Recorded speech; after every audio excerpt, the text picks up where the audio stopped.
welcome everyone. It's great to see this huge crowd. It's great to see lots of colleagues and collaborators and students. And so, our point in this is kind of the first event in this kind of this multi-day workshop on looking at kind of the recent history of the social sciences under the rubric of social sciences, ideology, and public policy in the United States. And because we had all these wonderful scholars coming to visit us in Toronto for a couple of days, we thought it'd be a great opportunity to kind of tap our collective brains and get a sense of, how do we do what we do? And historians are kind of notoriously kind of unreflexive and inarticulate about method, right? This thing we like to avoid like the plague. So I think we try to use it as an opportunity. And so, Alex and I both kind of worked on a bunch of different projects kind of intersected the theme of kind of recent history, and in different kinds of ways. We've also been involved in kind of the turn towards the digitization of history, doing digital history. And we'll talk a little bit what that entails, because I think it involves different things for different people and has a multitude of meanings.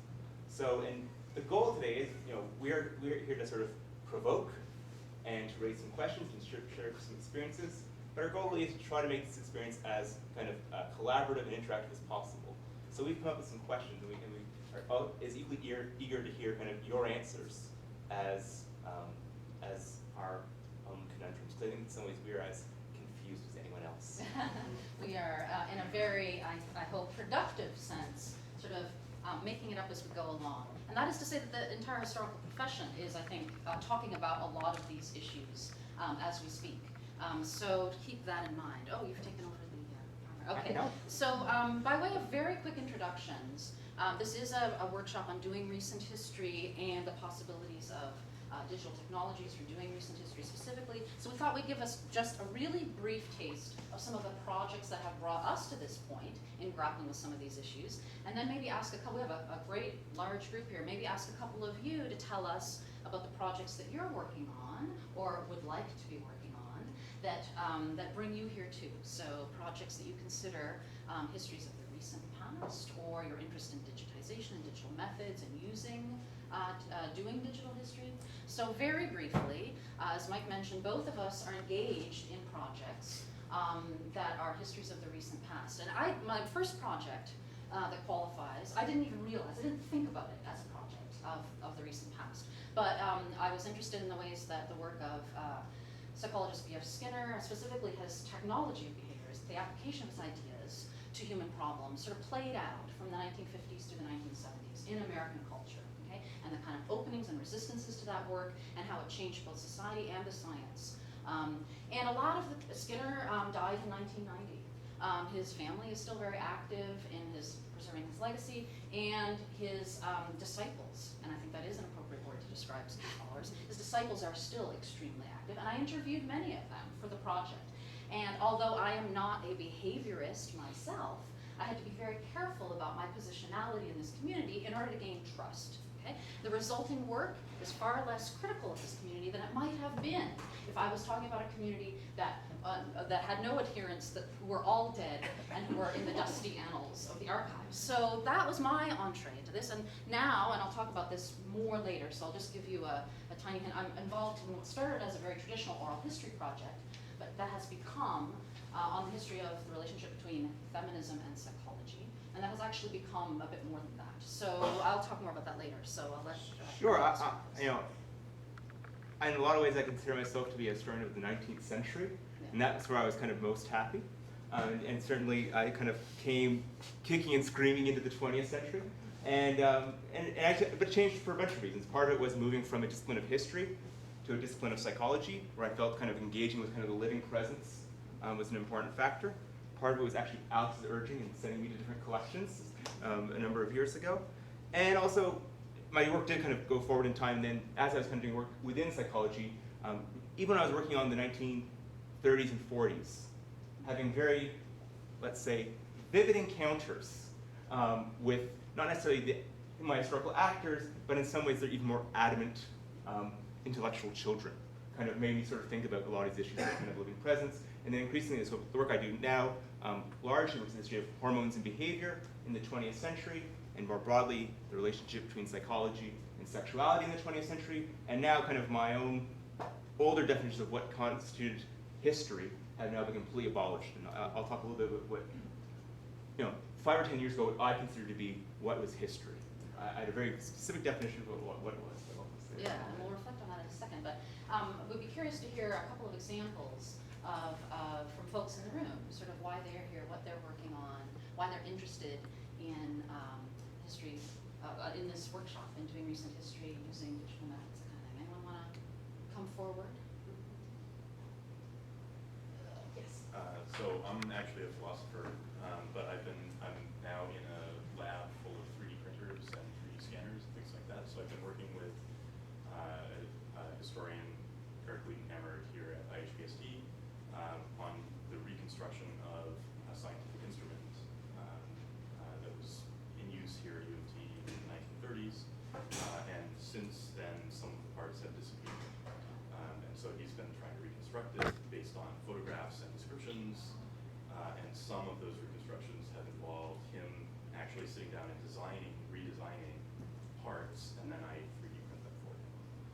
And we've been discussing issues of representation, issues of whether what we're doing is the right approach, whether it's legitimate history to reconstruct something in an entirely different method and entirely different materials and all this sort of stuff. So I'm just interested in generally where the field is headed, I guess. That's wonderful. What's your name? Isaac Record. Nora, I think you had, did you have your hand up? I couldn't see. No, you didn't. Because I know you have interesting encounters with historians. So anyone else like to volunteer? I know there are people working on this, because we invited them to this conference. Yes. So I'm Ellie Lenslin in the SDS program at York, and I'm looking at wildlife films and the representation of animal behavior, but it's an extremely recent history because I'm looking at the 2000s and up to the present.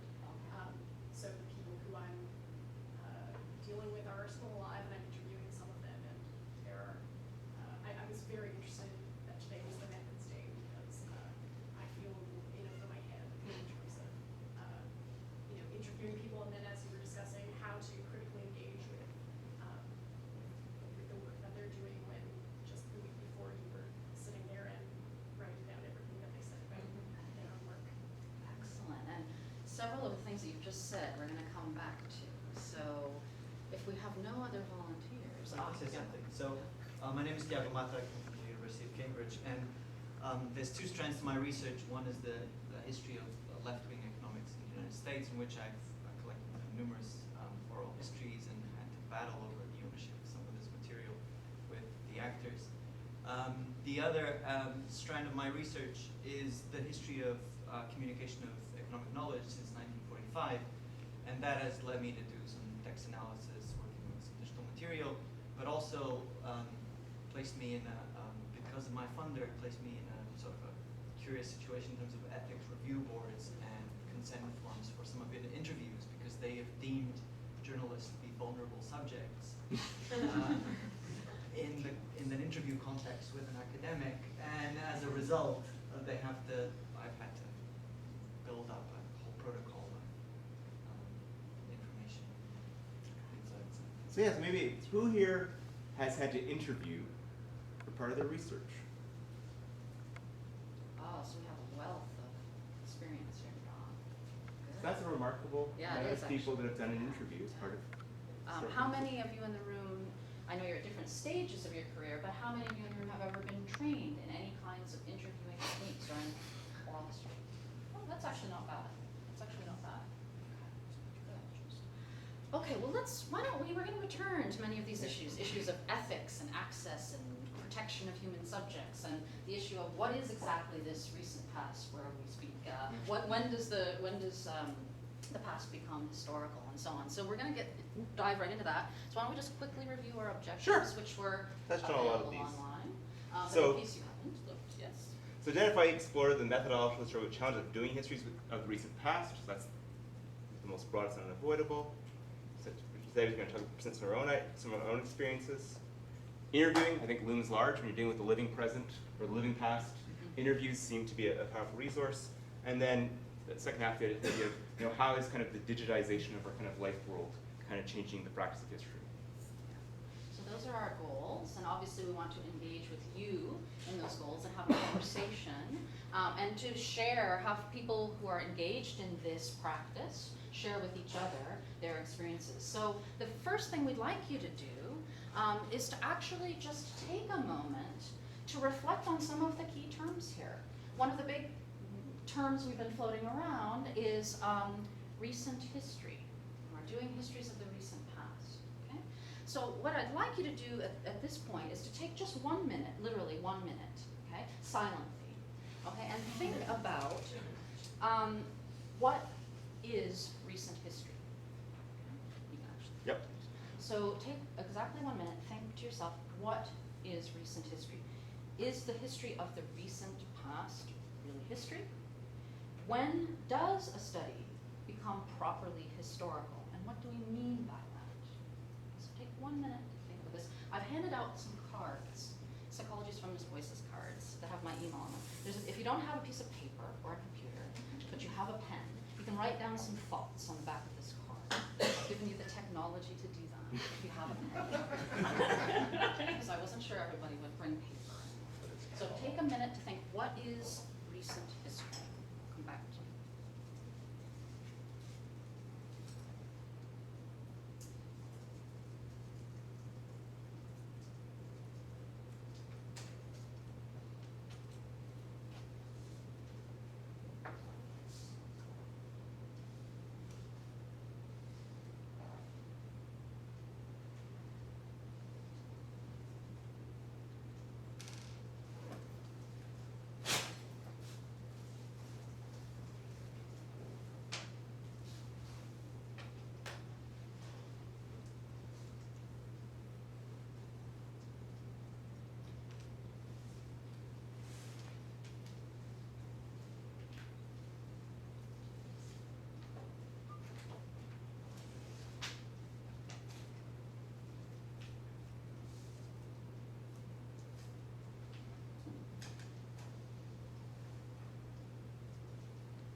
The Jeopardy round is ended. I realize that there are a lot of social scientists in the room. I should have said, give me your operational definition of research. Okay, now what I'd like you to do is I'd like you to turn to the person next to you or the couple of people next to you. I'd like to share your ideas. Compare your notes on what is recent history. We'll give you a couple minutes.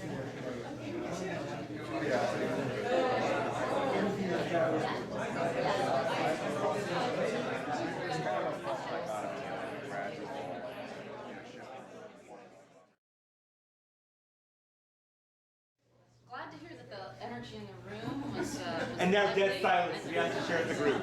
So share, yeah. So would a couple of people like to share their thoughts on this question, on this conundrum? What did you decide, either by yourself or in conversation with someone else?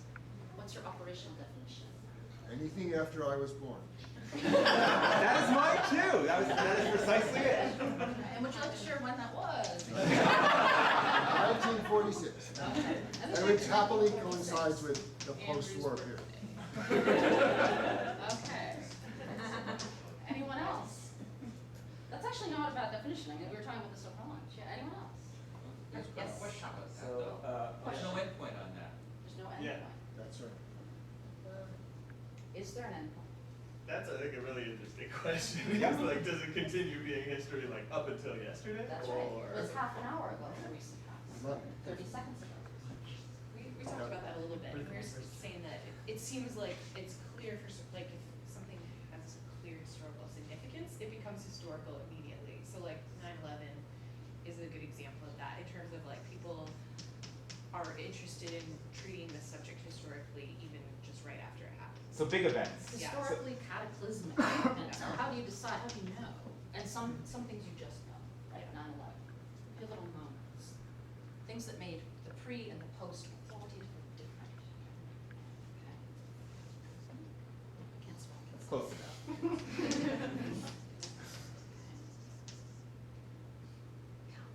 But then it seems like there's a certain amount of time after that where mundane events become up for grabs, like a researcher's concern over the sex lives of his rodents. So to answer the question you just asked, yes, 30 seconds ago is history because it's recounted in a narrative, and that interpretation is the history, and that's what we agree on. So in your definition then, the recent, you can do histories of the past up until the present, pretty much, right up to the present. Yeah, but there's maybe a certain point after which those mundane aspects of the present become more relevant because the cataclysmic event has affected us in ways that kind of maybe eclipse those moments. I just note something, like there's the difficulty with history though, the term or the discipline, is that it's ambiguous at its stance, right? Like history is things that have happened in the past, but it is also a scholarly discipline. And so there's a kind of a 2 to the power of 2 ambiguity in the first sentence where you don't know, when you're talking about the history of the recent past, are you talking about the discipline or are you talking about the thing? And is it really history is the question, obviously, of whether, again, it's really history counts as an object, for instance, of study, or whether it counts, for instance, part of the discipline of studies. And would you say that those two things are completely intertwined, or that you can parse them apart? I think you can parse them apart. Like, the question about whether something happened in the past and therefore belongs to history doesn't necessarily mean, obviously, that any account of it would be considered a historical account. So I think that you need to, well, it's useful, I think, to end up separating.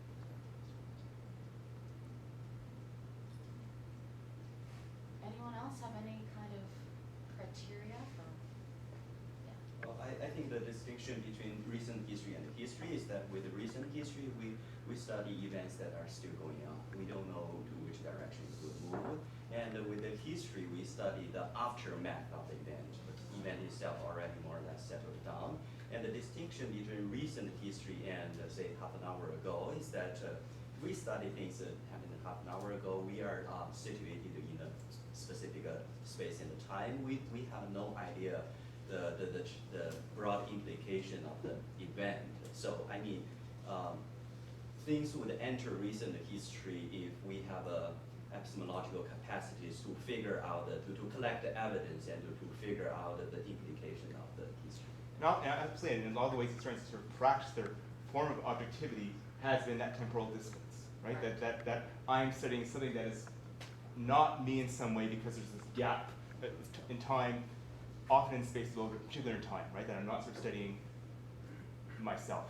And so how we kind of consider kind of scholarliness is in play when you kind of deal with more recent stuff, absolutely. And I think another key point, Zhuping, that you're making is that a lot of historians who work on events or topics that are very contemporary, that have a lot of contemporary salience. I'm working right now on a social scientific work that attempts to come up with accurate prevalence rates about rape. Okay, now, if anybody has read any of the papers these days, you know that rape on college campuses is blown up again as a huge issue. So I feel like as I'm writing this history that was in the 1980s, that always the past is present with us, right? And there's no outcome to my story. And that's actually a really important, a lot of historians of the very recent past talk about, there's no closure to this. There isn't something that I can say about this that's done, because it's still going on. And what if actually I get the conclusion wrong? I mean, maybe the future will prove me wrong in a way that, of course, can happen with any kind of history as we reinterpret. But it seems very, I think, very present when you're doing this kind of recent stuff. So one thing that came up in the reading on feminist oral history that I found really interesting, particularly as someone who doesn't properly consider himself a historian nor was trained as one, but does some stuff that could be considered recent history, is the question of when, particularly as we get closer to half an hour ago, when are we doing history of recent history, and when are we doing anthropological, more ethnographic kind of inquiry? When is it sociology? And then as we want to kind of interrogate these disciplinary formations themselves, like what is the function of these distinctions really? Like what do we gain or lose from these different kinds of methods and self-identifications? Absolutely, I think the lines between, again, history was sort of defined as being very temporally distant, sociology to the modern, anthropology to the primitive. Most of us don't kind of agree to those categories anymore, and so what actually separates, history, sociology, and anthropology? When you've kind of given up on kind of a modern primitive distinction between, the idea of, past versus that kind of thing. I think, those are very kind of turn of the 1900 kind of distinctions that a lot of us don't have a lot of faith in right now. Yeah, I'd also say, both of you were touching on this, the living subjects. So if you study World War II, you're likely to have some people who are alive, and the bulk of your people are dead. Whereas if you study the 1990s, the bulk of the people you're talking about are still alive. Or that. No, I know when I did my first book, I very much wanted everyone involved in it, and all their students to be dead. Yes. That was a very important criteria, and in ways that no one would kind of directly care. And the dead don't talk back, right? And we'll get into this in a second. I think both of you touched on this issue of not just how many people, how many actors are alive, but whether it's still a live topic and how fervent the disciples are, right? For someone like you working on Skinner, the disciple, even though he's 25 years dead, the disciples are still very fervent, whereas if you were working on some other behaviorist like Hull and Pullman, there are no disciples. There's nobody who labels themselves that way, the way that Skinnerians do. They died a little bit earlier, but that aside, there are some topics that are closed even though they ended fairly recently, and there are other topics that are still open even though some portion of them may have ended quite a while. And that brings me to the history-memory distinction, right? Like that, when is kind of memory still very much a living thing, and not just sort of commemoration, but living memory? Absolutely. So we've just jotted down a couple of thoughts that I think we've really touched on already, but some historians, as it is reported, consensus among historians is that what distinguishes history from any other disciplinary project is that it is always about the past.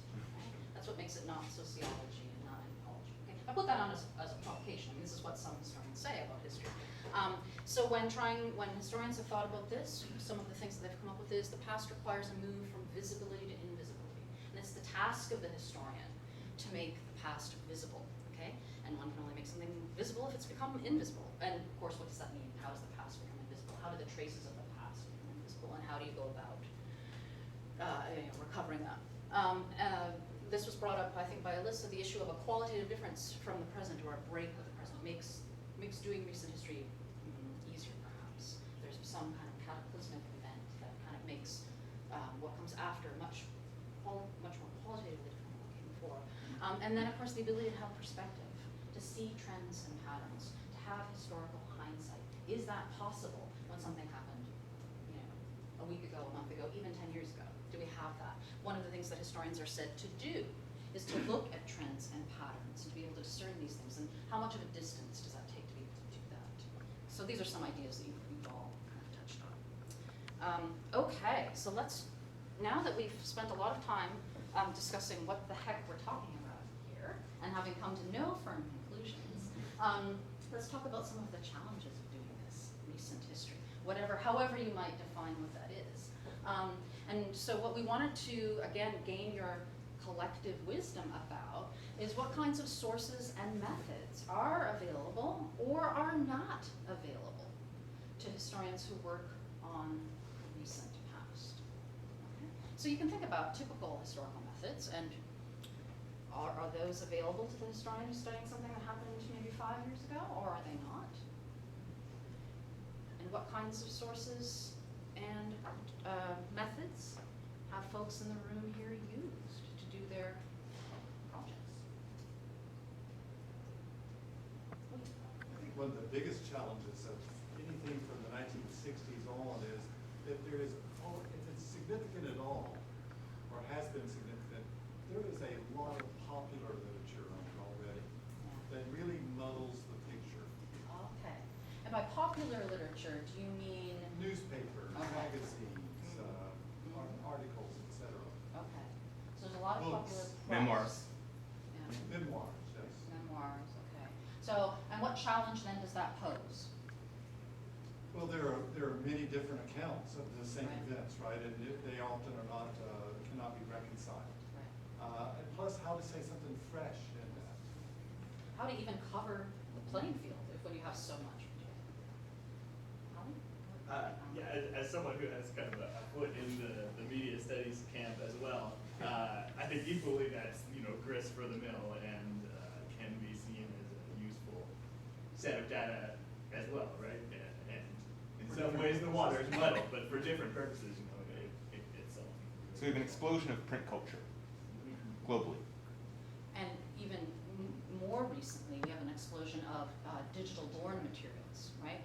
Blogging, e-communications of various kinds, all of which can be incredibly useful to the historian who's the past, but what do you do with that volume?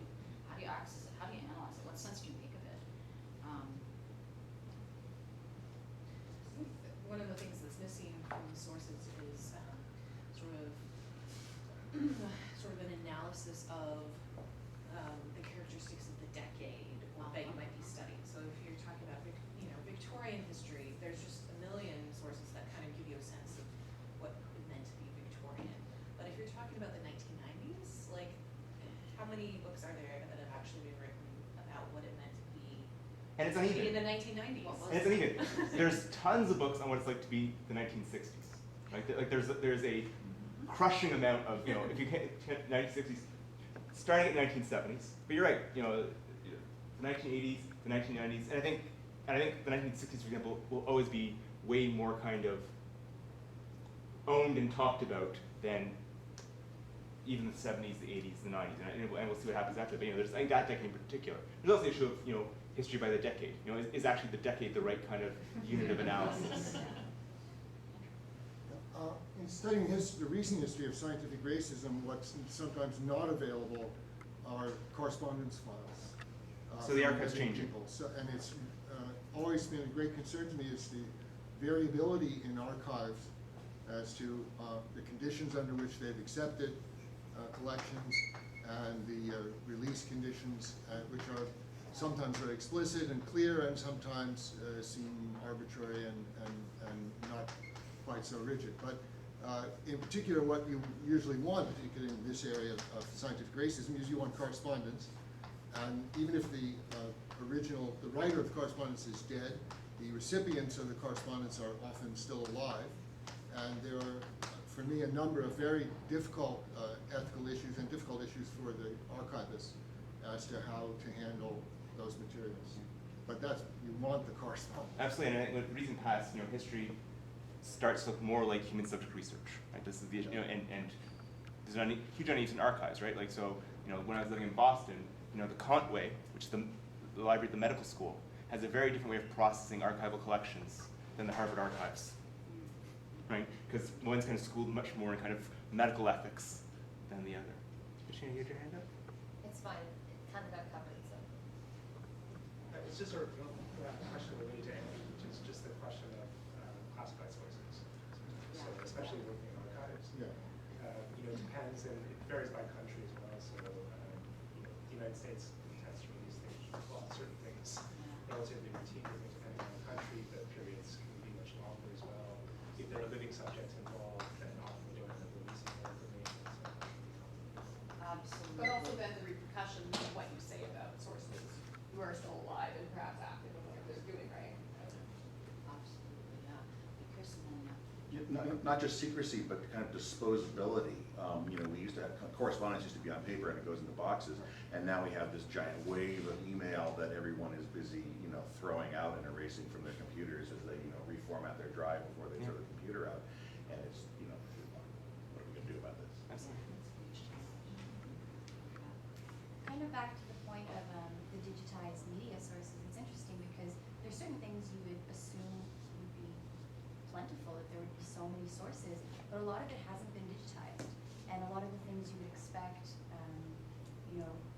let's say American news sources versus English news sources, a lot of them don't exist in a digital form, and how are you going to get your hands on those? And so we've had, we probably did a year or two ago, and post mid-80s, it's pretty good. But kind of the great golden age of kind of print magazines and newspapers from the 70s and the early 80s, that is not digitized. That is still something you're going to have to go out to an archive and kind of do by hand. or, God forbid, go to the microfilm reader in your library. Who knows how to use microfilm anymore? People can keep talking. I'm going to put up a few of the thoughts that, again, I think we've covered a lot of them.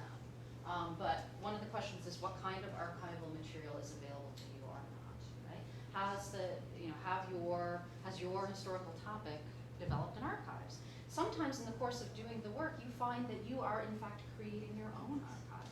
What do you do with that material? Do you make it available to other scholars, or do you hoard it and keep it yourself until you're done with it? That kind of thing.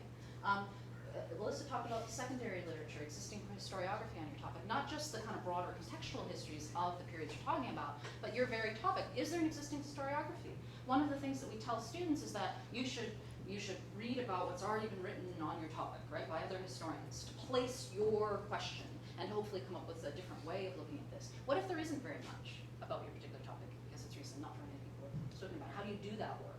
And one suggestion is you need to go outside the discipline of history and read certain non-historical things.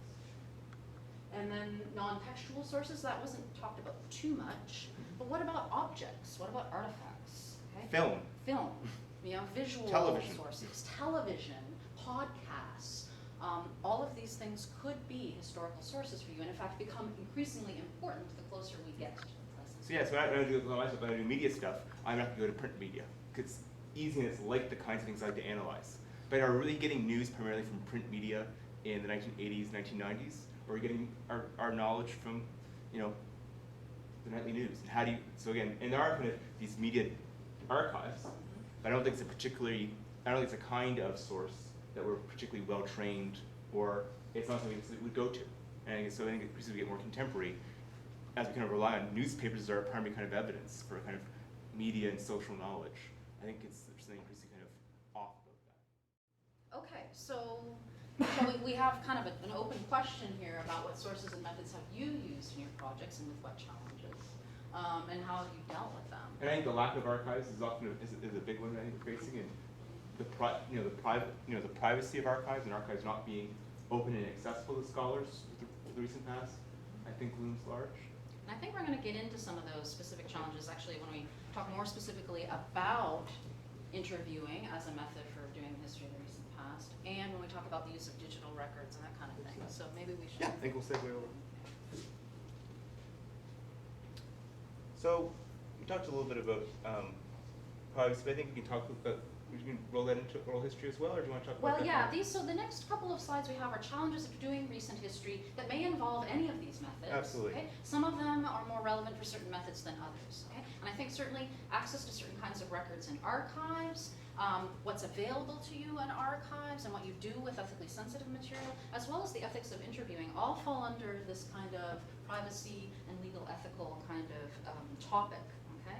So Mike talked a little bit about how, especially when you're doing the history of the human sciences, a lot of the archival records that you may run across that are available to you may be fairly sensitive in terms of the privacy issues involved. They may not have been vetted by a medical archivist who maybe is specially trained to deal with these kinds of issues. And even if they are, the archives may be still overwhelmed, especially when they receive a hard drive with gigabytes of information on it, and what they want to do is to make this information as accessible as possible, as quickly as possible. You may not have the person power to kind of go through every single file and see if there is sensitive stuff in there, right? So how do you deal with that as a historian? Do you say, if the archivist said it was okay for me to look at this, then I can do whatever the heck I want with this material, even though it may compromise someone's privacy, even though it might be very sensitive material? It may be personnel records, it may be quasi-medical records, it could be student records. Do you say, it's fair game, it's in the archives? Or do you say, I as a historian might have a responsibility here to have a conversation with someone, to decide how I might want to use this material in ways that are ethical? Okay? And I don't know, I was never trained as a historian to be aware of these issues. I was trained as a clinician and a social scientist in some of these issues, and I bring that to bear on my work as a historian, but I don't know, speaking from the historian's kind of point of view. Well, I think we kind of bracket these things. We often say, we don't deal with living human participants, therefore we're exempt. So I'm curious to know, with this gathered room, have you guys kind of encountered archival oral history material that kind of maybe made you feel uncomfortable, that made you worried maybe from a legal perspective or an ethical perspective? So I'm just curious in your research. Wayne? Yeah, I've done a fair number of oral history interviews. At first, I started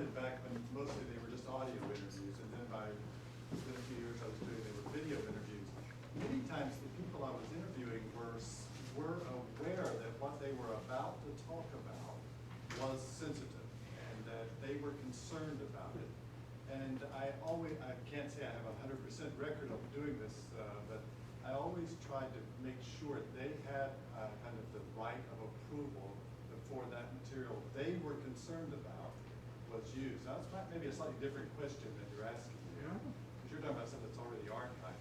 But these interviews, in fact, were archived and are archived, so they are available to you. Right, right. And your participants knew that they would be made. And many times they did. Sometimes they did not care. They said, well, this is, these people are all dead that I'm talking about, and others were quite sensitive. In fact, would call me back and say, I'm sorry, you'll have to remove that part. I guess one of the ethics, I think we kind of at this point here, like the way I was kind of trying to be an ethical historian was to be a truth teller, right? My job is to sort of, go behind the public record and muckrake and bring things to the surface, right? That's just ethical, right? To expose, and especially when you think of history's origins and things like diplomatic history and political history, to kind of sort of show the behind-the-scenes story, right? And to kind of speak truth to the powerful. This is kind of, that is the ethical self-fashioning of the historian.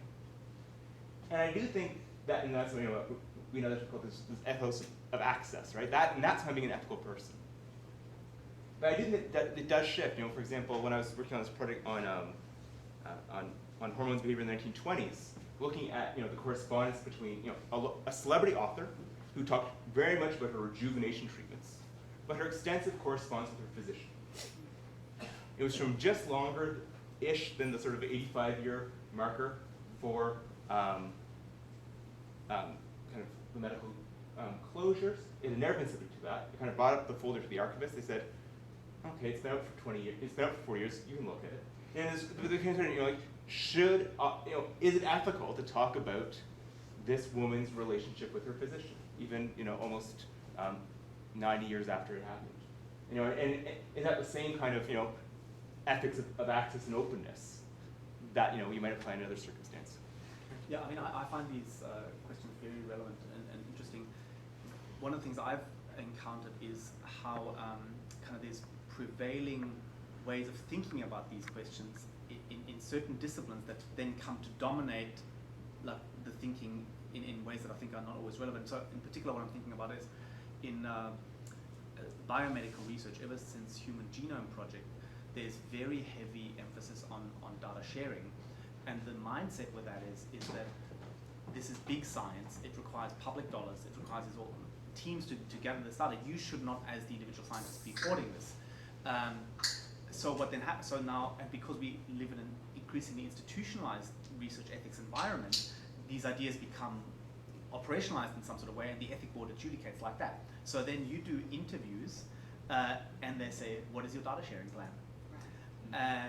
And it's quite strange then also, because then you redefine the question of what is data in the first place. So then, so I had the experience of explaining to the ethics, no, this is identifiable. I have audio recordings. I cannot share this data. So they say, "Oh, okay. Well, then what you'll do is you'll transcribe it, anonymize, and that will be the data." And of course, normally we don't see that as the data. So I think, these ethical questions, they morph depending on who's got the upper hand at any given time. Definitely, there are differences in cultures of research ethics across disciplines, right? And what happens when you subject a biomedical kind of ethos about research ethics to an oral history project? The IRB at your university isn't necessarily going to apply different rules necessarily. We'll get into that when we talk more specifically about oral history interviewing and IRBs. And IRBs, institutional review boards, research ethics boards, HPRC, they're called different things in different places. So we'll definitely get into that.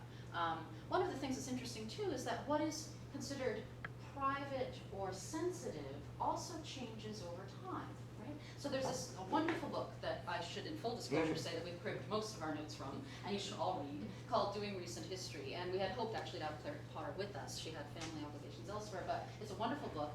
And in one of the chapters, they talk about the decisions that archivists have to make when they acquire a collection. Okay? And this isn't just of use to archivists. We're all archivists when we're doing this reviews and past. We're maybe creating, curating our own archives of material. So we have to think this way too. So when you access a collection, and say it was the 1960s or 70s or 50s, and there's material about people who are still alive, but they say this was a collection of, and the person's papers, it was a gay man, okay? And the gay man mentioned lots of his friends who may or may not have been out and so on, and there's all of this material in the 1960s or 70s or 50s, I don't even know. You may have thought that that was incredibly private and sensitive, okay? And you would not want to reveal the identities of any of the people that this person talked about who were implicated in having these kinds of relationships. Now, when archivists go back, they don't make those same kinds of decisions, okay? They view those as prudish in a way, okay? Like we don't have to do that kind of thing anymore. The generational shifts in what is considered sensitive material also govern what is considered sensitive, the choices that are made about keeping archival material, what's the right word? Private. Yeah. So I think that's an interesting issue too. Go ahead. Can I make a point about this archive business? I think we're sort of, at least I'm of a generation that is used to going to an archive, have an inventory, examine a piece, so that this thing is a stable object curated by an expert. But I think with the advent of the digital humanities, we have to rethink this relationship and rethink the relationship of an historian with his own material. As you said, we're all archivists. We're all potentially archivists if we engage collectively in our institutions to make these materials available in institutional depositories where there will be archivists helping us deal with some of these issues. But I don't think there's yet that awareness of those kinds of possibilities and the opportunities open by them. Another point sort of related, we've spoken here about the 80-year rule, and we've all, I think, one way or another worked with university archives, which are very good, which also very carefully managed. But with working with media and working with print culture, I've encountered having to deal with corporate archives. And although I have a background in economic history, this is the first time I'm actually doing business history in this sense. And that is complicated. They don't even answer your emails or your phone calls or anything. How do you crack that open? For very simple, innocuous reasons, but that's just a different set of challenges. Yeah. That's actually fascinating. Actually, I remember I was trying to find the contact information for the archivist at Coca-Cola. At Coca-Cola. It was a great challenge. Like I actually found him through a Coke bottle fan site, and I posted a comment, and that's how I found, because you really can't kind of get a direct line to, they have a huge corporate archive, right? But actually getting, in some instances they donated to libraries in the Atlanta area, but there's also a portion which is still. And I think this is really important when we talk about this balance between the ethos of access and the ethos of privacy. Part of the ethos of access, okay, if you subscribe fully to that ethos, that the integrity of the historical profession and the histories that we write depends on a body of data that is open to public scrutiny, right? That if another person came along and read your account based on this archive, they should be able to go to the archive too, and then either see where your data came from or create a different interpretation. And if the corporate archive says, I would like this person to work in the archives, but not that person, okay, then that person's account, that first person's account, cannot be verified. It cannot be, and this is a problem for the historical profession generally, not just the archivist, right? And so the ethos of access is this idea that whenever possible, in combination with considerations of this ethic of privacy, okay, we need to make materials as accessible as possible, okay? As accessible not just in terms of the volume of material and the completeness of material, but also to anybody who wants to see it, be you a professional historian or a person off the street who's just interested, or a person who might be a friend of the person whose collection is there and you want to see if they wrote about you. Okay, this happens, right? So, and that has to be balanced, and the archivists have these conversations, that has to be balanced with this ethic of privacy. Because on the other end of things, right, on the other side of things, okay, if you make very sensitive and potentially destructive material available to the public, okay, nobody's going to want to give you anything, right, again, and you wreak havoc in lots of very important kind of ethical ways, right? So there's a fine balance between the ethos ethos of access, the ethos of privacy. And when archivists have conversations about this, they say obviously there has to be a simultaneous consideration of both of these things when we make decisions about what's going to be available to researchers in the archives, and made increasingly more difficult by the volume of material, the form that the material comes to you in, and so on. So I think one of the kind of take-home messages here is that you can't rely on the archivists necessarily to have done this for you, and that as historians doing histories of the recent past, these are, and using archival material that may or may not have been vetted in this way already, you have to kind of be aware of how your own ethos of access versus ethos of privacy kind of plays out in your decision making about what materials you're going to use and how you're going to interpret it. Would that be a fair way to sum it up? Okay. All right. Oh, yeah. One final kind of personal example on that note, and this kind of segues a bit, segues a bit, and that is, and this actually reprises Wade's point earlier about doing oral history interviews. I make it very clear when I do oral history interviews in the Psychology's Feminist Voices project. I gave out some cards earlier that describe the project a little bit, but I interview contemporary living, obviously, psychologists, I don't talk to them, about the relationship between feminism and psychology in their work. And it's a bit of a life history review, but it's also kind of, I want them to explore the tensions and the both productive and unproductive tensions about being a feminist in psychology. And I make it very clear from the outset, this is a public history project. I'm going to, with your permission, and after a process has unfolded, your material will be made available, not in an archives, although eventually in a brick and mortar archives, but almost immediately on the internet, okay? And think about what that might, I make that clear from the outset because I kind of want to avoid a situation in which people kind of tell me all kinds of stuff and then say, I don't want you to use my interview, it can't be made available, okay? Unfortunately, that might have been a really interesting interview, okay? But I say up front that I'm going to make it public, and that will change, right? That will change what the participant tells you. Okay? And that is also something to consider, right? When you came into this room and you were thinking about participating in this session, okay, when you realized that it was going to be videotaped and your participation will be made available, unless you're uncomfortable, you can let me know, online, does that change what kinds of things you're going to say? I certainly rethought a number of examples from my project that I was going to present, because I thought if I present them in a certain way, the people who are implicated in them, even though I won't reveal their identities, okay, would know if they saw this video that I was talking about the experience I had working with them.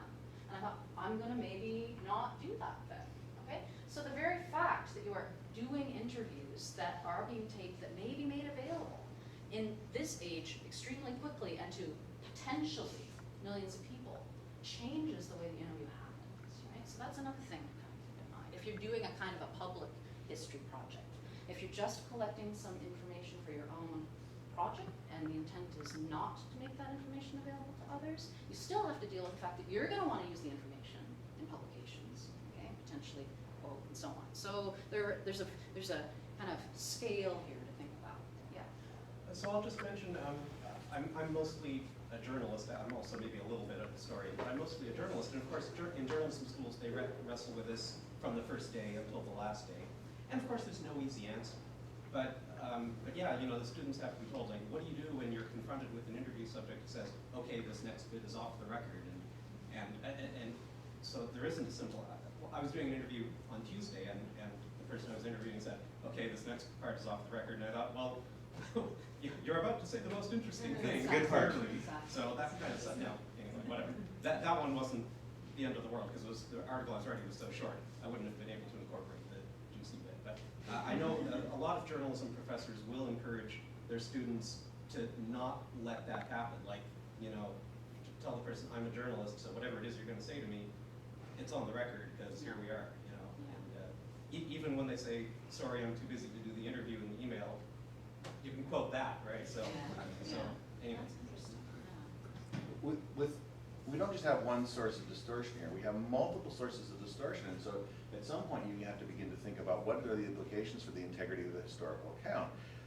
people are self-presenting in certain ways, the historians themselves are couching their questions and making ethical decisions on the basis, about what they're going to present, when they're not going to present. The archive is saying, no, you can't have that, yes, you can have that. So we end up with a historical account that is not telling truth to power, or is partially telling truth to power, but we don't really know, as a reader, you don't really know what pieces are missing. It's not even a puzzle where you can see the holes, right?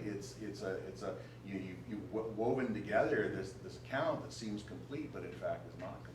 And this was, I guess, the next point we wanted to raise. This is a workshop that's looking at kind of social sciences and different social movements. And Alex mentioned early on she did history of behaviorism and history of feminism, and a relationship to those two different intellectual movements is very different. And my relationship when I'm studying mid-20th century comparative psychologists is very different than when I'm studying late 20th century social psychologists looking at sexual relationships, right? And I think in this workshop, people are dealing with things like feminism and anti-racism, and we have people dealing with things like neoliberalism, right? So this tension between, what happens when it's the recent past, and you actually share a lot of the values with the actors you're trying to analyze, and your project isn't kind of this unmasking, deconstructive project, right? You're not trying to sort of show, reveal behind the scenes, but you're kind of thinking with and are part of it. And I think that's, a real kind of, we've talked a lot about this back and forth with their current research, and it kind of permeates a lot of the papers this weekend as well. Yeah, I agree with you on this, and I'll just kind of reinforce that point. When I do oral histories, I'm not trying to figure out what happened that day. It's not that kind of access to truth and facticity. It's more, what is the presentation? What are kind of values of the interlocutor? Trying to piece together maybe a culture, but that sort of has to do with your expectations of what the method gives you, and you have to kind of adjust those expectations to kind of your research. I think another issue that comes up as soon as you do research on living subjects is the social positions of the subjects themselves, because I think it makes a difference to your ethical responsibility whether you're actually dealing with people in a position of power, whether you're dealing with people who are actually oppressed. Yep. So. And who's oppressed? So when I did an article for Alex on SPICY, I had to deal with these. Society for the Psychological Study of Social Issues. And it was their task force on sexual orientation from the 1970s. There were a bunch of creepy sociobiologists that were quite prominent in it, and none of them got tenure. And they spent their entire career on kind of the margins of the profession. Do they have power? Do they have more power? Like in some ways, as someone that was kind of had a permanent position at the time, did I kind of have more power than the people whose history I was kind of writing? And that article, I think, caused me a lot of kind of weird feeling where, I was against the well, I understood the nature of the project. I didn't really empathize with the project. I realized how history, the past 30 years, had kind of devastated the lives of these men. This was 1982. AIDS is about to happen. Their entire lives are kind of destroyed by AIDS. And yet, I think they were making very spurious kinds of claims. And so I think, it's this issue of thinking with and thinking against really bothered me in that article. Power over and power with. Claire Potter gives a really great example in her chapter in this book, When Radical Feminism Talks Back, I think is the title of it. She does research on the sex wars, and she's interviewing feminists who were heavily involved in the sex wars. Susan Brown Miller, Andrea Dworkin, and so on. And these are women who, by and large, have made their way as activists and have never held secure appointments and so on. They live on the edge, actually, and they're still living this history too, and they're very much invested in what gets said about it and how they are portrayed. They are often writers who go from kind of contract to contract, and they have a very uneasy relationship with academics, who come in with their kind of intellectual jargon and kind of gloss, and who are not themselves activists and so on. And so Claire Potter talks a lot about her own positionality vis-a-vis these women who are in some ways very vulnerable, in a vulnerable position to her, in some ways not, right? There's all kinds of different positionalities and relative positionalities, but it's a very, very, it's in the room. And she got challenged on it many times when she was doing her interviews to kind of rethink kind of where she was coming from and her place in all of this. So I think that's a really good example too. Yeah. So that reads directly into kind of Yeah. these issues around oral history. Yeah. When they talk back, because Yes. they will read it. Yes. They are not dead yet. Okay, so I was going to talk a little bit about some nuts and bolts of oral history interviewing and research ethics. But I don't know how much you already know about that. So let me put this out to you as a kind of a little pop quiz. Is oral history interviewing, okay, or just interviewing for your historical projects, okay, with living people, is that research subject to formal research ethics review at your university? Ellie says yes at York. I had to Yes. do paperwork for it, so I'll see. I had to fill out the paperwork for it, so I'll see. So you Peter? I've got a PhD student of mine did an oral history in Spain recently, and the ethics committee insisted that I have her mobile phone number and that she text me just before and just after the interview in case she was harmed or abducted in some way by the person that she was doing oral history on. Who was a retired psychologist. Very good. That's just prudent.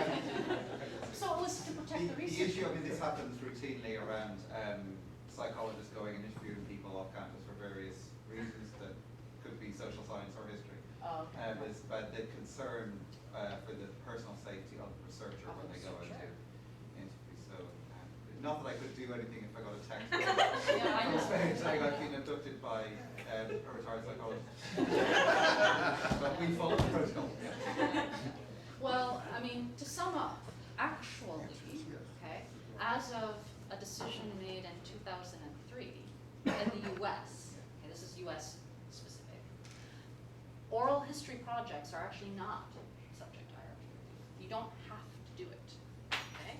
And this decision came about, okay, this decision was made from the Office of Human Research Protection of the Department of Health and Human Services, but after a lengthy debate with the Oral History Association and the American Historical Association, whose proponents, whose advocates were wanting to avoid the bureaucratic mess of subjecting oral history projects to IRB review and wanted to kind of keep them exempt. Okay?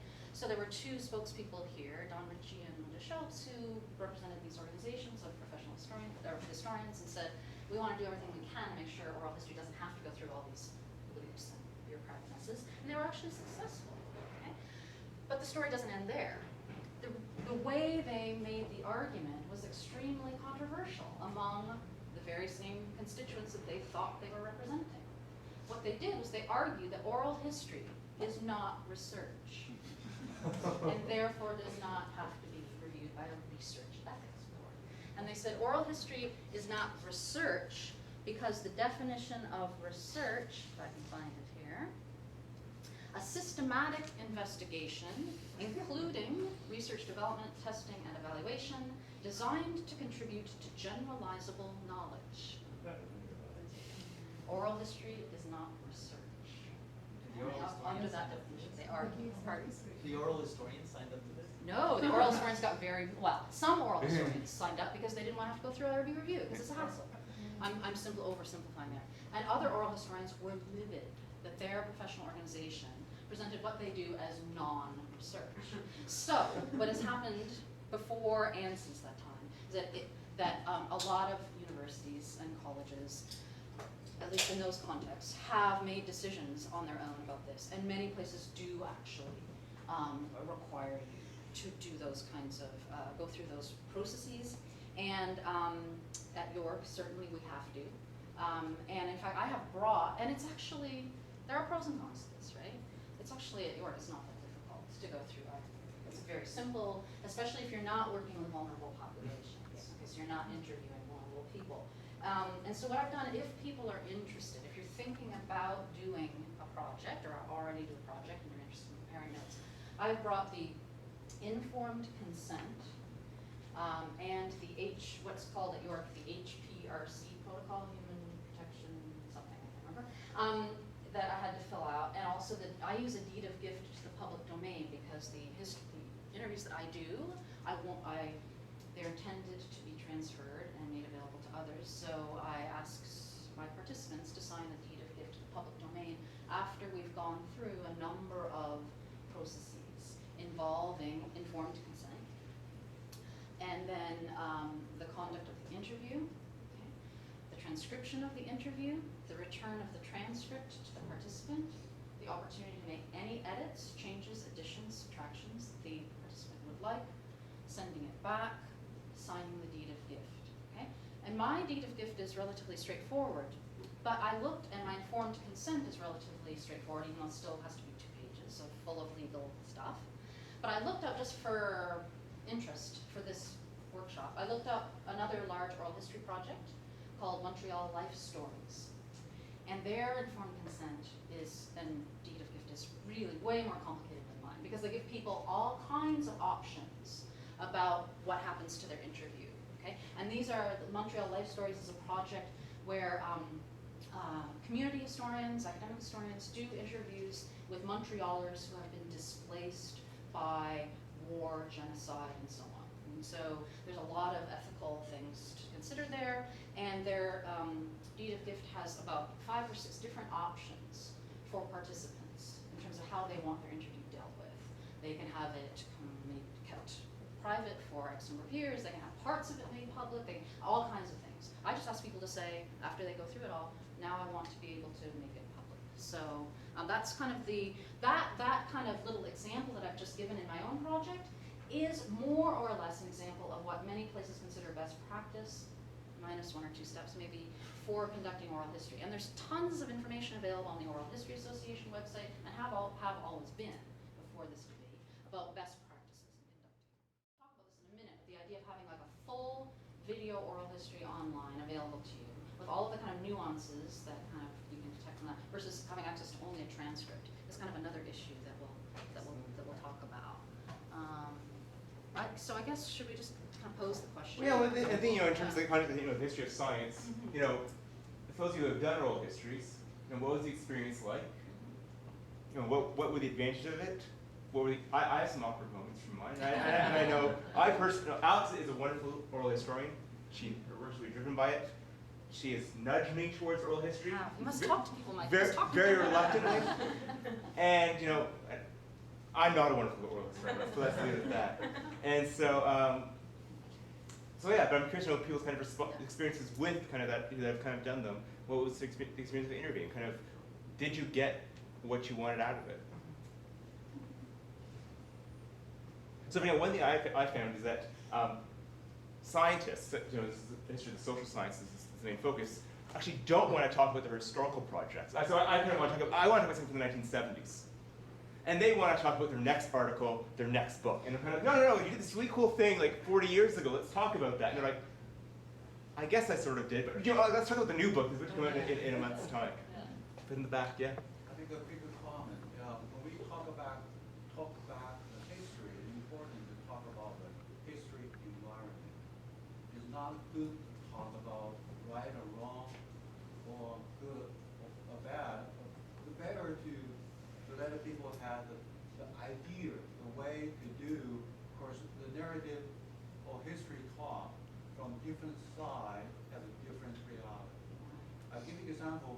Open house, we went to the Green Park, you see they talk about the Ontario and New York, the sign. Ontario put the crown on the top of the head, but in New York, the sign put the crown on the step on the ground. So I think it depends on what you talk about. So this way, what I say is, like I said, no good, no bad, no right, or you just draw the conclusion from you read the history and based on which side of talk. I think that's important. And I'm not sure if this is exactly what you're getting at, but one of the things I struggle with in doing oral history interviews with the group that I'm interested in, that is feminist psychologists. Okay, I'm interested in. my project is actually multifaceted. One is it's a preservation project because I want the history of feminist psychology to be preserved. So there's that piece. And actually my oral history project started that way. I just wanted to preserve these narratives of people who were involved in the 1970s, of these, you know, the influence of the social movements on academia and who brought feminism into social science, and I just want to know how that happened. When I moved beyond that goal of preservation to an active project where I wanted to actually analyze how that happened, what the struggles were, who was involved, what were the competing voices, okay? I had to you have to kind of make decisions about who you're going to talk to. Which sides are you going to take, right? And is your goal not to take any sides, but to try and let every position have its voice, right? And then how do you negotiate that with the fact that you hold a certain position, okay, concurrently on how this is all played out. So I have been very careful up until fairly recently, when it became more difficult to do so, to not position myself in any particular epistemological camp. Now you would think feminist psychology, that's not a very controversial or vulnerable population, right? It isn't. But there are actually lots of very heated disagreements among feminists in psychology about what is the appropriate kind of feminism to bring to bear on psychology. Should it be feminist empiricism? Should it be standpoint? Should it be feminist postmodernism? And these are very divisive issues, okay? So I have a particular view on those. I kind of favor certain approaches over others, but I have been reluctant to out myself in that way because I actually want to talk to everyone. And not because I necessarily feel that I'm uncovering the truth by kind of presenting all the different sides, but because I want there to be a historical record that does at least have some representation from all sides, okay? Feminist evolutionary psychology, for example. I don't get it, and I don't agree with much of it, and I think scientifically it's really problematic. But do I want to have a historical record that includes the voices of feminist evolutionary psychologists? Absolutely.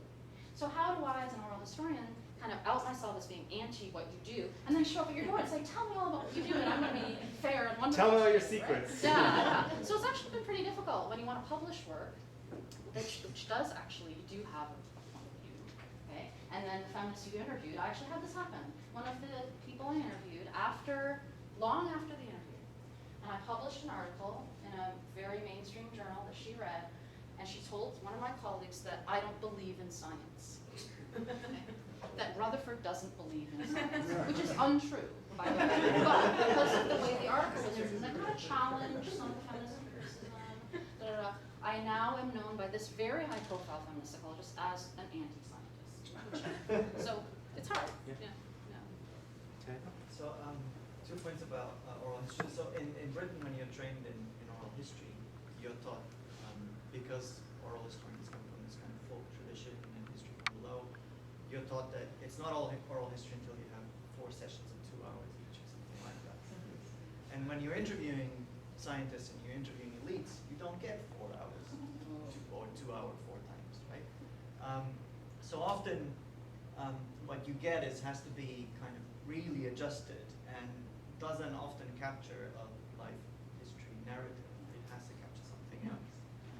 And so I found that difficult. The other thing I found difficult is that they're exhausting. Because it turns out that listening is really hard.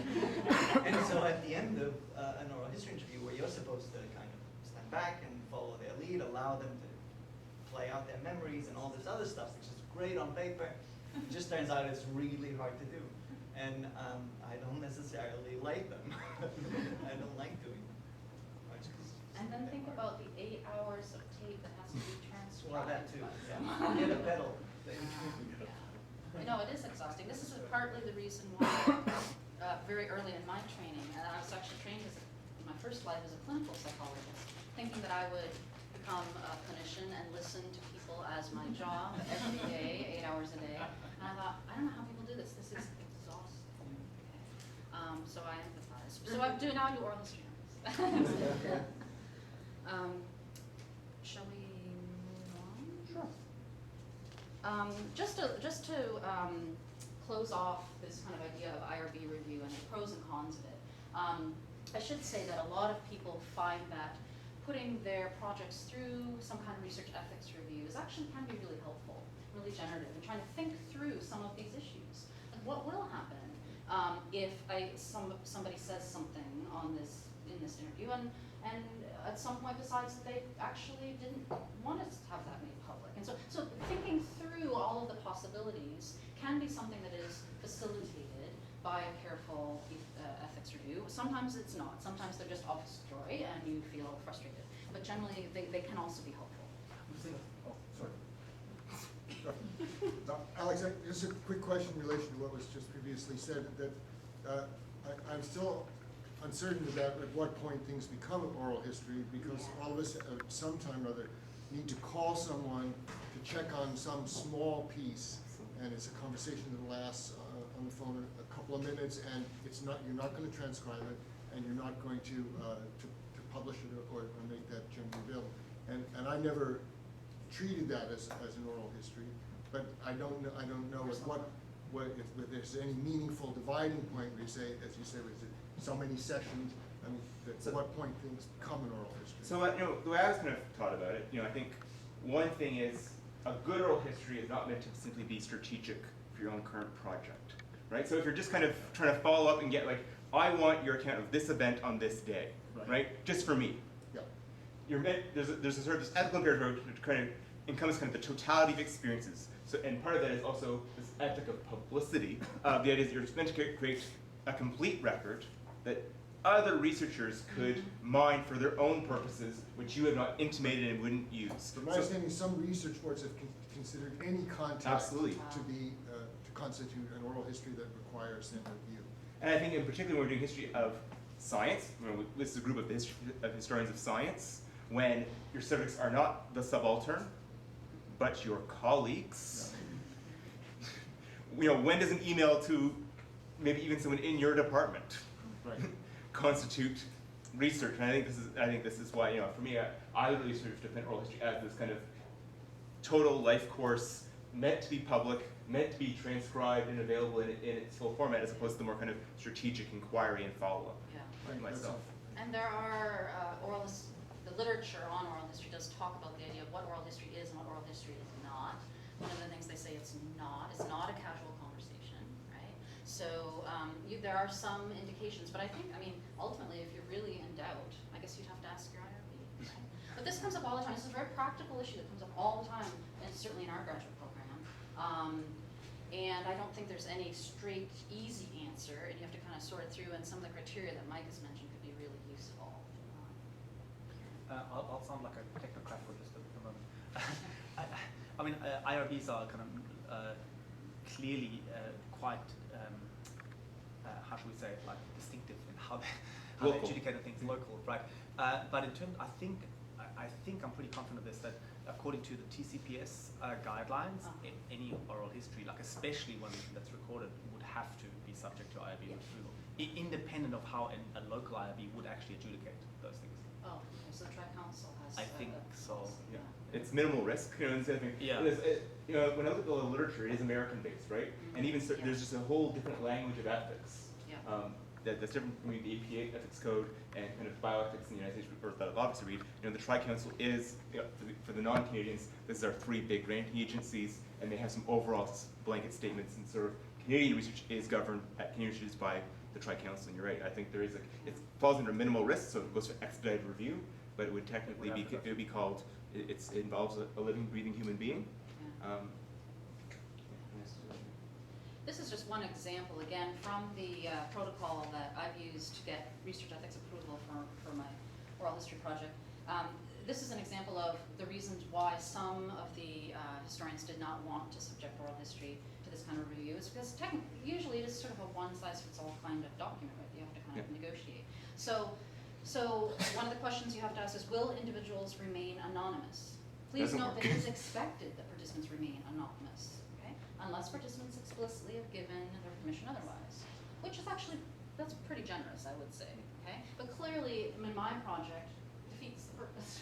There's no point in doing this if it's anonymous. The people's identities matter. It's the fact that it's this person talking about their experience. That's not maybe true in all histories, I don't know. But in my project, I mean, that doesn't make any sense to even have to answer that question. But my research ethics board has been very good about it. Like, they understand, they get it. And I haven't had any problems as long as I give enough information. But I think that's the difference between, you know, oral history and a lot of human subject research, where, you know, we aren't looking for oral history for the generalizable and the anonymous and the abstract. We're trying to get, you know, the stubborn particulars, right? And in some ways, so a lot of the ethical moves you would make, you know, don't work. Now, what I do is, you know, kind of patience in the archive, which is another thing. There, you know, this is what, you know, I actually submitted an article to a very prominent journal and didn't anonymize, you know, the names of patients in the first draft I sent to them. And no one said anything about it. It was actually kind of, and then I kind of realized, I don't feel right about this. And so for the second version, I redacted the names. So I think it sort of speaks to kind of how in some ways, even amongst the kind of medical historians, kind of those kinds of questions are kind of not entirely on the radar. And for me, it was literally just sort of like, what if someone's granddaughter or grandson read this? You know? Because this happens to me, you know, grandchildren email me about all kinds of things. This may be, I think we're doing okay for Yeah, time. I think we're doing. This may be a little off topic, but one of the things that I hope, or that I aim to happen in the oral history project that I run, and the reason for making them available online in full transcript for people is because I want other scholars to use them. I want it to be an archive that can be consulted by others. Okay.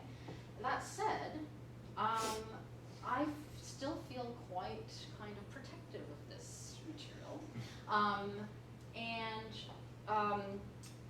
I also am very cognizant of the fact and have been approached actually by a few people who say, can I use those interviews but for a different kind of project? What if I want to do some kind of a qualitative research project? Many qualitative research projects in the social sciences are interview based, right? Could I look at this question using your interviews and do a narrative analysis or something like that? In which case, the actual, it's kind of like a different ballgame, right? A public oral history project where the identities of the people that are telling you their life stories and they're out there and they're being represented is different than a qualitative research project where usually the material is made anonymous, right? It's not important, the identities of the people themselves and their names and so on.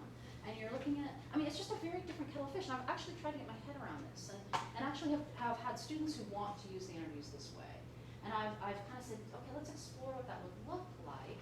And it then feels very weird when you reproduce quotes from the interviews that anybody could go online and see where it's from and who said it. But in this context, you're making it anonymous.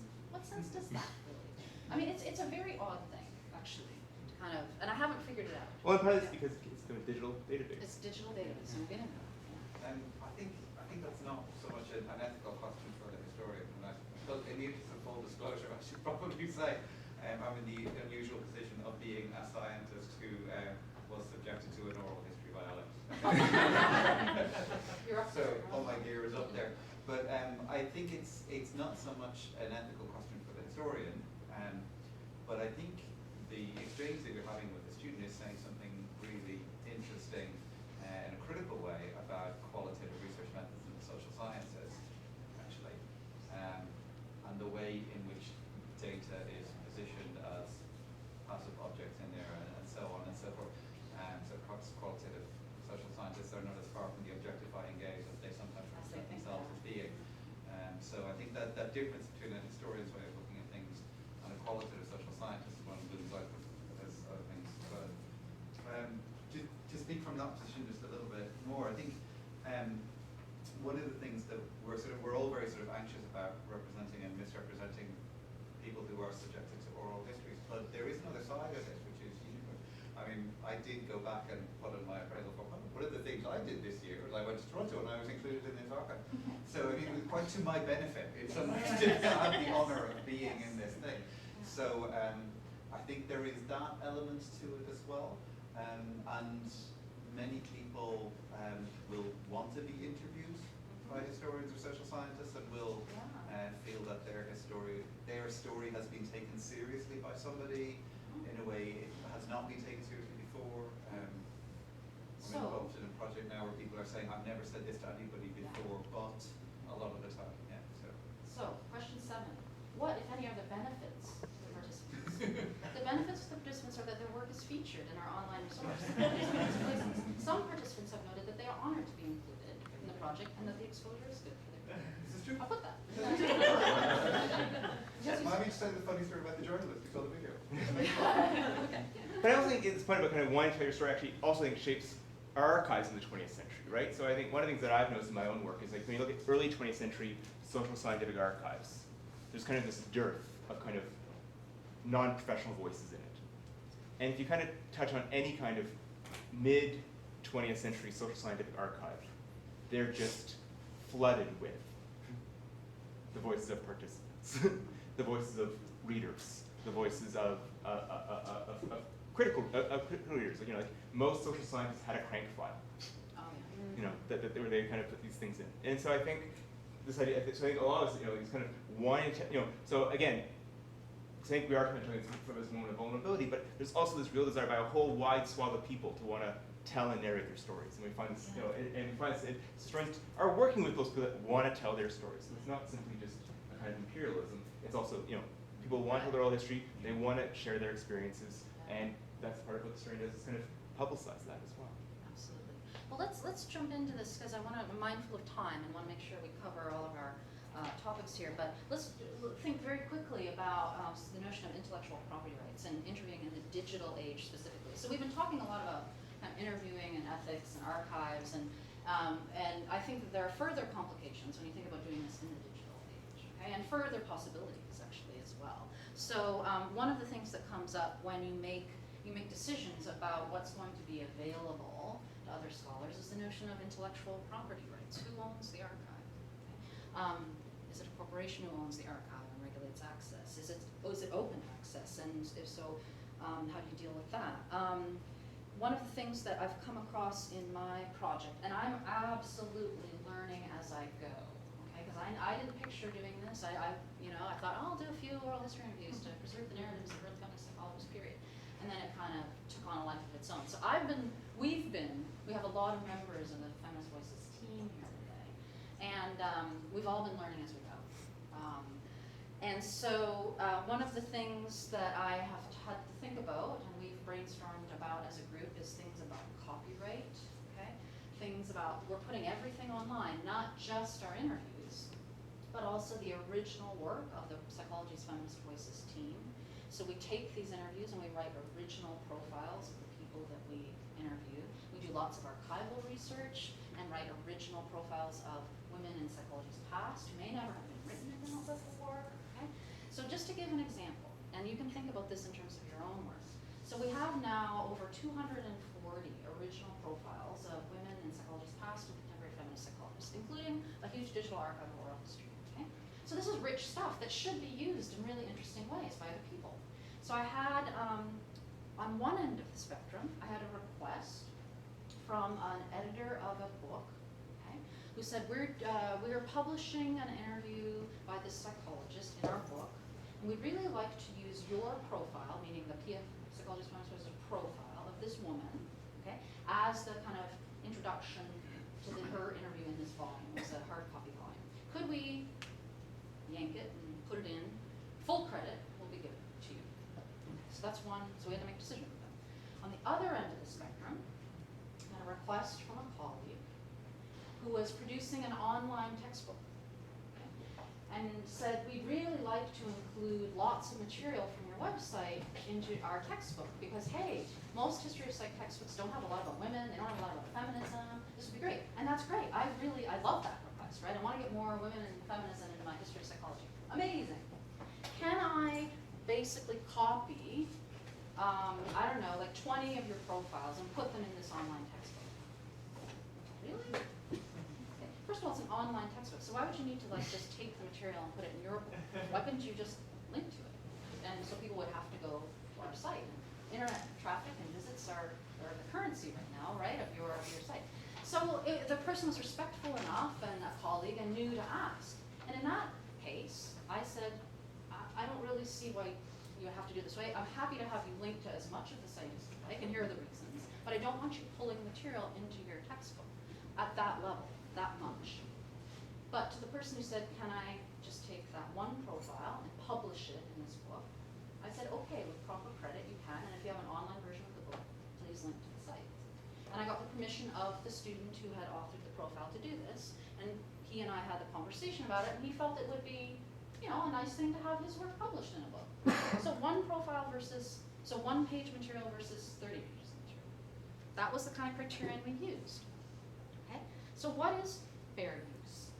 Okay? I didn't know anything about this, nothing about this. So fair use, what is fair use? Has anyone thought about fair use?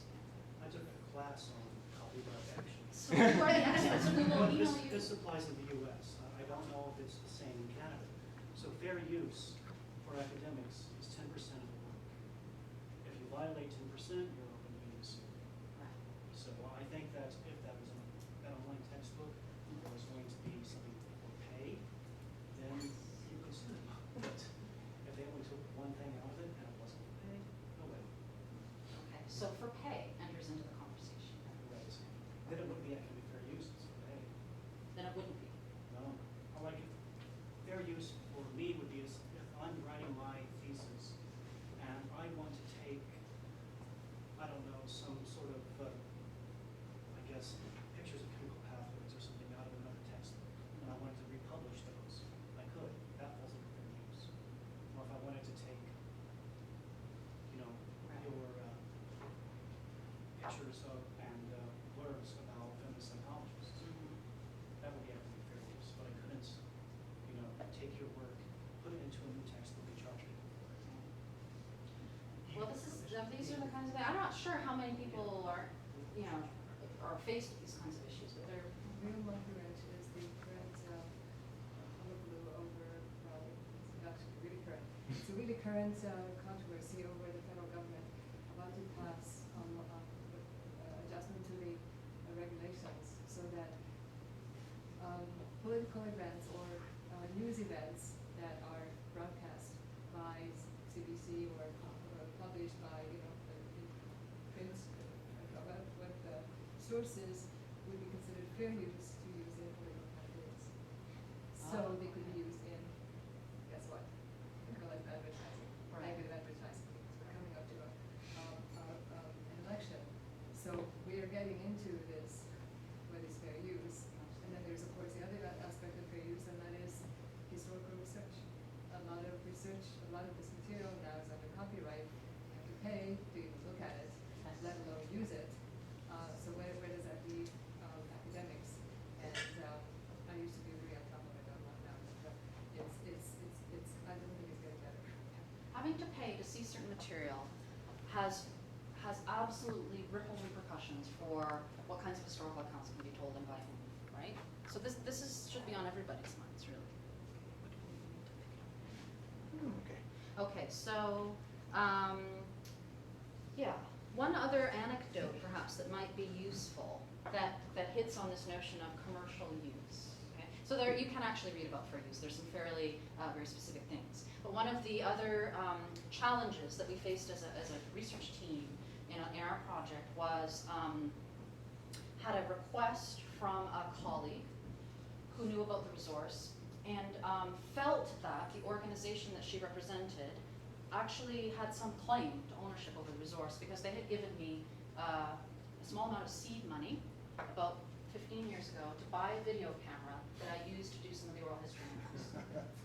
And she was in the position of being the president of this organization, and she wanted to develop a for-profit resource, a continuing education resource that would raise money for the organization. She came to me and she said, well, since PFE is a blank project, is a Division 35 owned project, okay, we would like to use the material in this way. What do you think of that? And I was like, I don't know how to deal with this. So I went to the research group, astute research group, and they said to me, have your participants given permission for their material to be used for profit? That wasn't part of the form. It's not part of the duty gift. I didn't put the. So I'm like, yeah, this would be if I had participated in this project, then I knew my interview was being sold basically to raise money for whatever. I would be very uncomfortable. So I said no on that basis alone. Now there are other bases I could have also brought in, but then the question is, and Mike and I were talking, well, what if I want to use a large portion of an interview in a publication that I write? Maybe it's just an academic monograph. Maybe I get $50 in royalties, period. But it's still profit, right? So there's obviously murkiness here. But in that case, I think it was not murky, and we said no. So we should probably move on. You want to talk just about for 1 minute about video history? Yeah. And then move into more digitization Well, I think stuff? we're talking about digitization, Okay. so I think. That's true. So one of the readings that I consulted for this was a reading called Oral History in the Video Age. And there are some oral historians who feel that all oral history should be video history, okay? That we should leave behind the era of the text only or transcript only or even audio only. You know, everything should be video. We've got it's quick, it's easy, it's relatively cheap to do. So why not do video history? And I think it's a kind of provocative thing. You know, should all interviews be video interviews or not? And what are the implications of that, especially if you want to make them widely available? What are the pros and cons? Chris, you have some thoughts? My project wasn't really an oral history. I was interviewing academics about their research, and it wasn't quite a research project. It was for a podcast. But what was clear to me as I was doing that was academics are kind of weird about being interviewed. It's not the medium they're used to. They're used to writing so they can edit, and they weren't quite sure about this just being interviewed over the phone, over Skype like this. And it was very clear early on that if I had actually asked them to do a video interview, they were nervous enough about an audio interview. If I said video interview, they would have said no. So there's a good reason not to make everything video interview, because there are certain different participants are going to have different levels of comfort with these different media. Just on a very, I guess, technical note, if everything becomes video interviews, certain people will ramble and it will be unwatchable, and it will be, you will want to start becoming a documentary filmmaker, and then you will be, editing certain things out, and you will be using multiple shots, and it will evolve into an art form in itself that is, very biased and isn't really oral history anymore. It's a documentary. So where does that become different? And I think that, the discourse analyst, the narrative analysis in the room would say, no, those mumbles and those rambles are precisely the thing I want to code, right? It's the pauses, it's the and that's in fact, that is the very stuff, that it's in the postures, right? And so, again, I think there's a tension between kind of the sensibility of the oral historian versus sort of a kind of qualitative, discourse analyst psychologist. Kieran here, he'd be like, no, the pauses are the best parts. The nonverbals that you can't get in transcripts. In fact, we clean our transcripts really well. You just broke it. Because people don't want to have their ums and ahs on a transcript, especially academics, right? Because they are very careful in editing of their, curating of themselves. And I have had people just aghast. You can't put that online, and we have to really clean it and edit it. So that in the end, it doesn't look much like the video. So I think Nora, Yeah, I'm really interested in this point because I've actually worked with a scholar who became a full-time filmmaker after that. And it's not only, it's not only a question of interpretation, because we're not really, maybe as discourse analysts, I was trained as a discourse analyst, but I'm not used to interpreting body language, for example. It's not only the ahs and irks, but it's also the body language, but then it's also a question of presentation. And that's, we're even less trained in actually making films out of those video materials. But maybe that would be a natural consequence of actually, not only writing about it, but making films about these materials. I just have a technical question that is probably going to expose like a complete ignorance about the state of the field we're in. Is it possible to make video interviews without transcript searchable? So if you had, you know what I mean? Like, Yeah. Can you type in a keyword and it can search? Can we get away from transcriptions, what he's saying? Can we please get away from transcriptions? Well, no, I'm just asking. No? Because if you have I can imagine if you have masses and masses and masses of video interviews, the great benefit of having transcripts is that they're searchable, and it would be a huge boon. You would essentially still have to have a transcript. Just at best, you could have the transcript kind of keyed to the video so that you could search and it would bring you right to that spot in the video. But there would still have to be a textual So Google doesn't have form. I'm no expert on the Speak to the technology. computer and it'll match the string. But if there isn't now, I'm sure there will soon be that kind of technology. It would be like dirty OCR, except dirty voice recognition. Exactly. And that's what YouTube would give you for a transcript of something like that. Alyssa? Yeah, well, I was just thinking in terms of the advantages and disadvantages of video versus audio. I think it does depend on whether you're talking about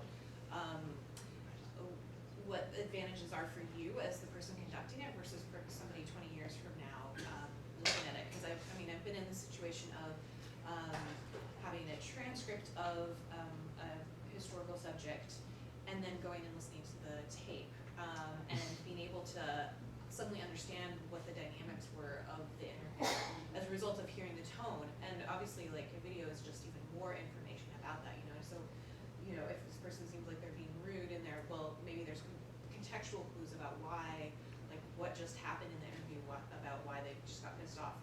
Sarcasm matters. Yeah. And sarcasm may not translate to a transcript. So, in some ways, it's too much information for you as somebody who's there.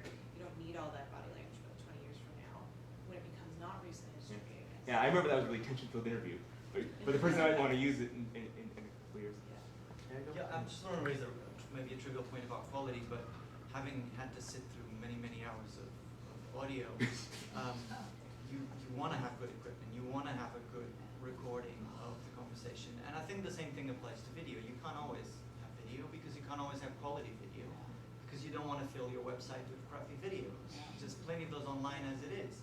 So the same thing also applies for transcripts. There's not one way of doing a transcript that you can just abstract 5 minutes and just give cues of what those 5 minutes are about. It doesn't have to be a literal hums, has, pause, 3-second pause, whatever coding you want to use for the transcript. I think it has to do with what is the perceived use, what's the perceived general interest for this document. Yeah, it's a judgment call. A lot of considerations. One of the ways that we've gotten around, well, we've dealt with some of these issues in my project is that we have full transcripts available, and in all honesty, these are really cleaned up transcripts, okay? And we have excerpts from the video that we have curated, right? We have decided these are interesting excerpts, right? And we put those online. We've actually used them in various multimedia kinds of projects, right? And that's actually one of the great things about video is that when, according to the fellow who wrote this article, by 2016, next year, 86%, no, 2 years from now, sorry, of global consumer internet traffic will be video, okay? Then if you want people to use your material, if history wants to be living, if historians want their material to be used and incorporated, then maybe we should think about that, you know? If it's crappy video, then nobody's going to use it, right? But yeah. It just strikes me as the approach you just described being infinitely more useful than just putting up all the videos for everything, right? Having that kind of tacit knowledge of people who have watched the videos, picking out the parts where there may be some relevant verbal subtext, curating that, and then also having the transcript is much more useful than just having a whole bunch of videos and no transcripts, because then like everyone who wants to use the archive subsequently has to reduplicate the same effort. Well, let's face it, not everyone wants to watch an hour-long video. Oh, of course not. It can read way faster than I can watch video. Yeah. As it stands, text is probably still a more versatile medium in that it can be disseminated with less attention to format. You don't have to consider its future preservation. Yeah, exactly. Yeah, and it's been around for thousands of years and doesn't show any sign of becoming less popular. That being said, the quote you just said about 2016 being the year of the video puts some doubt to what I'm saying. Yeah, it's interesting. I think there are lots of pros and cons to this notion of oral history as video history, but it brings up a lot of issues to think about on many levels, as both the interviewer, as the interview participant, as the current historian, as the future historian, and so on. So, sort of wrap things up, with this idea of, I am in the process of kind of, training myself to become a kind of digital historian. And when I say that, I mean in kind of the broadest sense. And I think by kind of highlighting the way I sort of see, what digital history entails, I think you'll see that we've actually been discussing it for a long time already, right? So I think for me, digital history entails the digitization of our evidence. And what I mean by that is both kind of the scanning and OCRing of old codex and text, which I really like, but also, the shift around 1990 from kind of carbon paper and letters to email, right? This is something that's going to radically change. I talked about kind of the silences around kind of, amongst the scientific races of kind of correspondence. But as our historical actors start using email as the primary, vehicle of communication, let alone text messages and Skype, as Chris said the other day, in some ways we're entering a kind of dark ages, right? And so, I think saying that, but also some of the media where, we used to go to kind of to microfiche, but now kind of these born digital databases, which are almost exclusively proprietary because of copyright rules around largely Mickey Mouse. Yes. So that's why it's 1922, because that's when Steamboat Willie came out. The NSA has all of it, so it's not so much of a problem. So pretty much Max is going to save us. So that's one side of it. The other side, we're going to talk about is the digitization of our own venues of communication, right? And the rise of open access.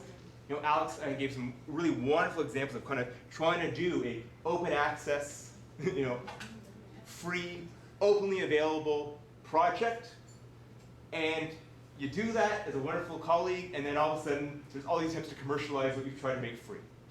And so I think this dialectic between kind of us kind of wanting to communicate and open it up and using new media to communicate, and then kind of putting things behind paywalls and people wanting to kind of monetize what's been made free. We've seen all kinds of websites where free content has been kind of repackaged and rebranded with ads and this kind of thing. So that's the second thing to think about.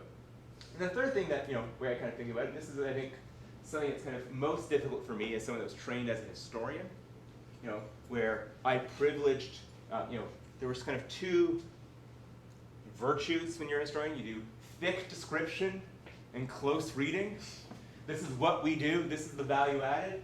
And what I want to talk about just very briefly is thinking about, as we kind of, with this group with Chris that I run called the PsyBorgs, where we're looking at things like how to incorporate, social networks, digital maps, bibliometrics into kind of our historical storytelling. How can we think together kind of thick and thin descriptions? How do we kind of combine, the old versions of kind of close reading with kinds of distant reading? So, another thing I want to highlight here, and this is kind of my always mantra, is the way in which, as historians of the social sciences, I think I'm personally very interested. I think a lot of people are in sort of the social lives of methods. And I think we have to sort of think about that as well in our own work. So I'm really interested in doing social network analysis. Social networks are kind of everywhere. They kind of, define the contemporary kind of ontology of the social. But when I take a historical community from the 1920s and 1930s, and I turn them into a visualized network, that's kind of reconstitute, there's a creative act there, saying they were a network, and their behavior kind of adhered to network-like behaviors of association. I'm not against that. I think every time, whether we're doing interpreting oral history, kind of doing narrative analysis, doing social network disanalysis, we're always kind of putting these interpretive frames. We're always kind of creating a kind of ontology. But I want to sort of think about these technologies and also about them. And so this is a really simple graph, and I think this is, I think, to me, the nicest way to think about how a very simple visualization can tell a story. So this is the citation counts to, download directly from Web of Science, to William C. Young's 1959 article on the organizational activation hypothesis about brain development and kind of the sexing of the brain.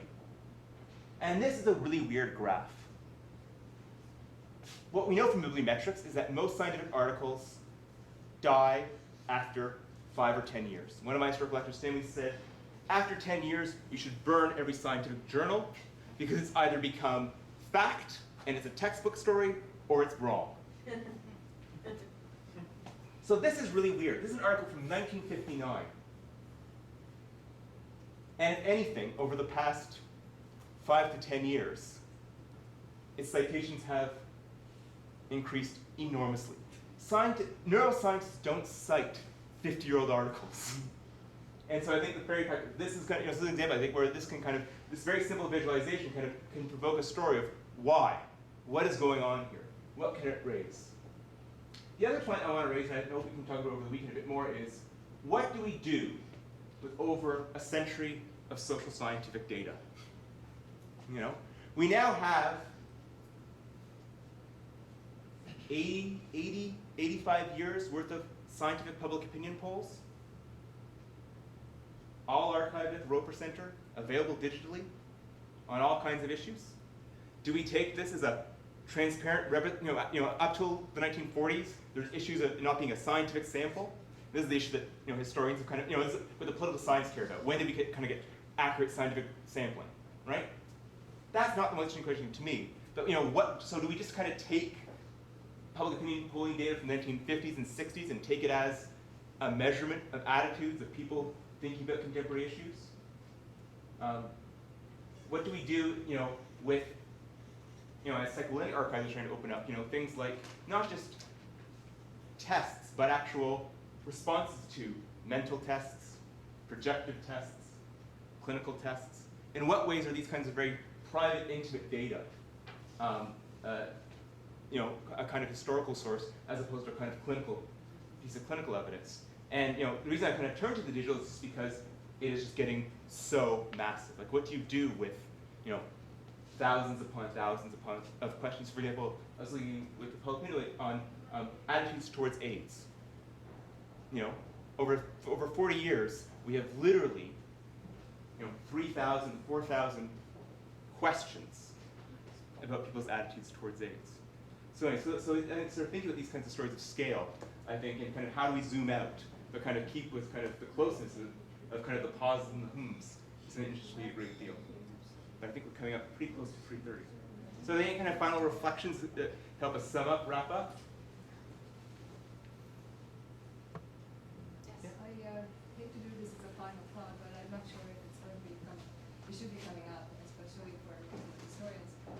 There's the whole issue of preservation, and when we have software changing every 6 months, and I'm not that old or old enough, but I have lived to remember operating systems lost the first draft of a book because nobody could extract it from the old operating system because the faculty at York University changed, and there it was on that software. And so, if you don't have the machinery, the knowledge, the financial commitment to constantly maintain it, migrate it, nurse it, make sure that it doesn't get placed next to an electrical outlet so that no one gets by. It's trivial, but it really is a major issue. We still have codexes and papyrus scrolls, not many, but they survive. I'm not sure about their legacy, and that's a major concern that I think should get conserved historians. I have nightmares about the fact that I'm going to wake up one day and psychologists from this voices will be gone. And you'll be free. The sustainability of these kinds of projects is difficult. At the beginning, when you're starting one of these projects, there's lots of seed money. There's lots of money that you can get to get started, but then to sustain it is very difficult. Some people have found creative ways of doing this, but they are more commercialized. So there's a wonderful resource by Catherine Kish-Sklar and Thomas Dublin called Women and Social Movements, and it's an incredible database, basically. And they got to a point, they started it like almost 2 decades ago, I think, and it got to the point where they couldn't keep going because it was just too big. So they either had to give it up or find some other way. And they got Alexandra Street Press to take it on. And now libraries can buy it through one of these big packages through Alexandra Street Press. And they took over much of the editorial work and so on. So that's, I think this question, and they will also be responsible for keeping the medium, the operating system issues and so on going, maybe, hopefully. But I think it's a huge issue when we have all of this stuff available out there with technology constantly changing. And how do folks like me who are just like literally learning as we go along, how do we keep up with all of this so that the very, I hope, valuable materials that should become more valuable as time goes on remain accessible, remain in existence. So there's a couple of notes to end. We do have a page of sources that we have very good websites and traditional sources. If you're interested in following up on any of this, we will post the PowerPoints on the website for the conference. So, but if you don't have access to the website, everybody has access to the website for the conference, but if you don't know the URL, just send me an email. My email is on the cards I handed out. It's alexr@yorku.ca. So if you don't find these on the website and want them, let me know. I've also brought just a few copies, as I mentioned, of some of them research ethics material that I've developed for this project, if you're interested, okay? And if I take as you leave, and if they're gone and you're still interested, just email me and I will send them to you. Okay? That's it. Thank you. Thank you.